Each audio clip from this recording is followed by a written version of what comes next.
ভাই আমরা মানুষ হলাম কই?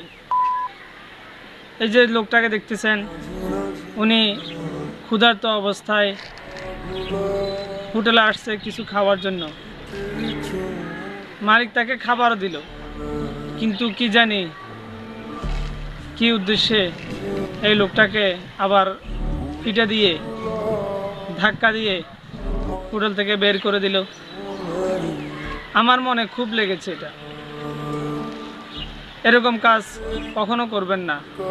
গরিবদের প্রতি সম্মান দেখান, শ্রদ্ধা দেখান এবং গরিবদেরকে, ফকিরদেরকে যেখানে পান যতটুকু সম্ভব কিছু সাহায্য করবেন। আমরা মানুষ হলাম কই ভাই? তারা কি মানুষ না? তাদের কি বেঁচে থাকার কোনো অধিকার নেই? আহা ভাই, ভিডিওটা বেশি বেশি শেয়ার করুন, যাতে সবাই সতর্ক হয়ে থাকতে পারে এবং ভবিষ্যতে যেন কেউ এরকম না করে। গরিব মানুষদেরকে খাওয়ানো এটা একটা বড় ইবাদত, হুজুর পাক সাল্লাল্লাহু আলাইহি ওয়াসাল্লামের একটা সুন্নাত।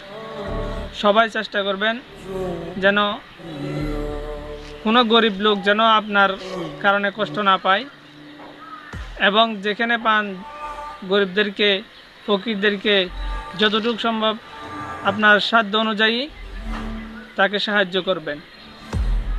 ধন্যবাদ। আসসালামু আলাইকুম ওয়া রাহমাতুল্লাহ।